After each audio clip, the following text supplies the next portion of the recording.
Hello, 8th graders. Mr. Flato here. Welcome back to another week at the Helena Middle School. Part of being a counselor, part of being a teacher is we do our own education as well. We don't just preach that on to you guys.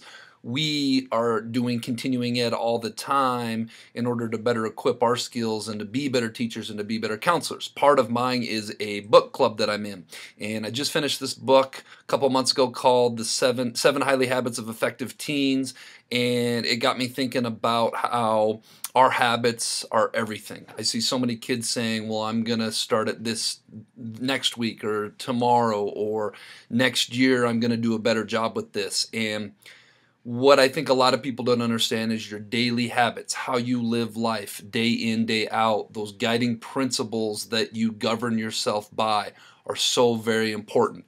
So for the next 2 weeks, I decided to take those 7 highly effective habits of teens and break them down and talk a little bit more on and show you both ends of it, and so you can start to work that in your head a little bit. So let's get rocking and rolling on this. Hope you guys go out and make a great week at the Helena Middle School. All right, this week's Bob lesson is going to be titled Our Habits Are Everything.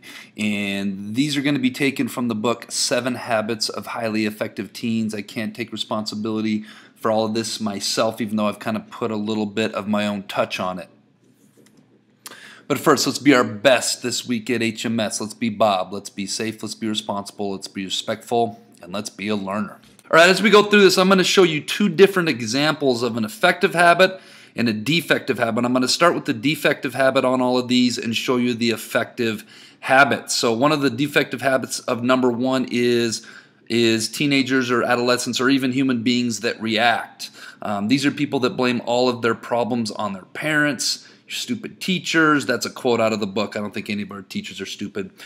Or coaches, your lousy neighborhood, your boyfriend, your girlfriend, the government, or something or somebody else.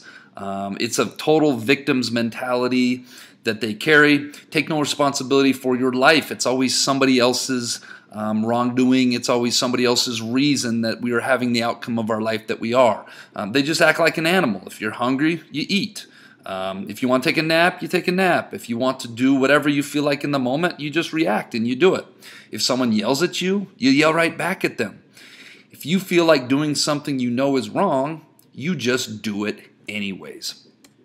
Conversely, let's look at an effective habit, and that's instead of being reactive, we're going to be proactive, or we're going to plan. We're going to take responsibility for your life and your own problems. Your life is your life, and you get so much further in life if you take responsibility for it.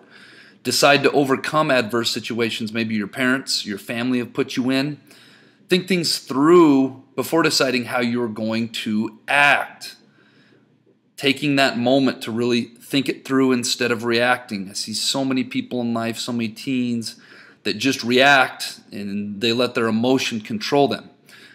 Control their emotions instead of being controlled by your emotions, and that's a huge life maturity thing. When you have an adverse situation or somebody does something, you can feel yourself getting upset. You slow down, breathe deep, think before you act. Be the master of your own universe, and what that means is we're proactive. We decide how our life goes, not let the universe or other people decide how our life is going to go. And understand, this one's huge, understand that teachers and coaches, those adults that are in your life, challenge you to grow you, not to put you down, not to belittle you, not to despair you. Every teacher in our school, every teacher that you go through is there for a reason. They're there because they want to help adolescents. They want to help young people grow up to be the best they can. And sometimes that challenge can come across a certain way, but every time it's about helping to grow you, not to put you down. All right, habit number 2 is begin with no end in mind. You don't have a plan. You just kind of wake up and react to how the day goes. You avoid goals at all costs. You're really just living for the moment.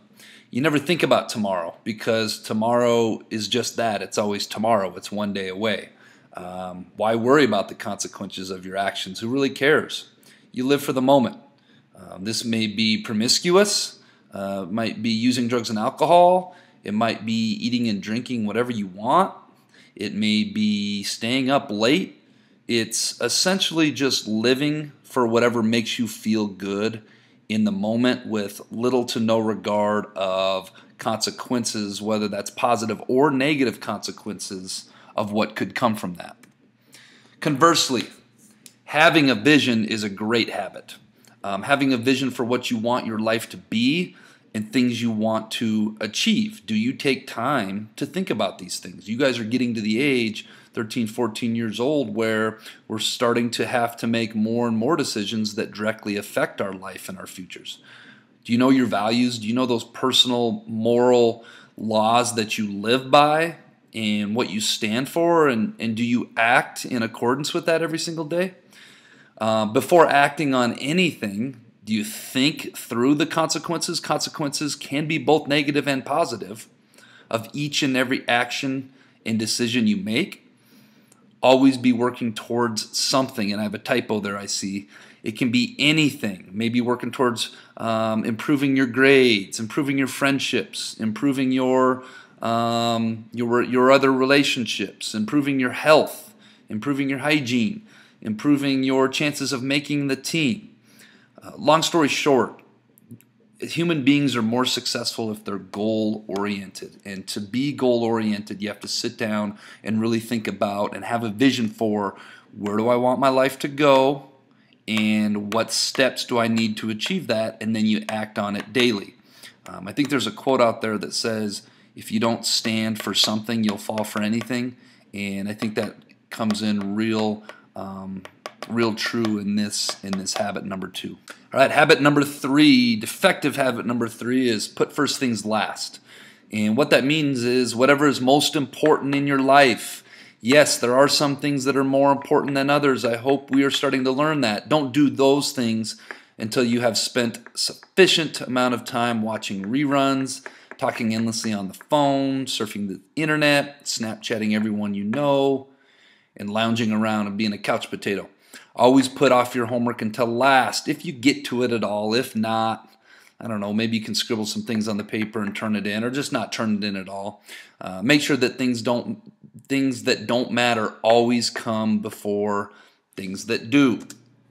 Conversely, putting first things first, prioritizing the most important things in life and getting those things done first. What are those things? Hopefully those things should be first and foremost coming to school every day and being Bob throughout the day in your classes, putting those phones away, dialing in on the lessons that your teachers are coming up with, being organized, writing down your stuff, making sure you allow enough time and effort to get your homework done and doing it your best, and then go on to the other things that you need to do. Then get to all of your other fun stuff next. Look out into the future of things you need to get done, projects, units, etc. As you move into high school, you're going to have different things that are due at different times. And if you're not prepared for that project that runs up on you and you haven't allocated enough time, then you're going to be in a world of hurt.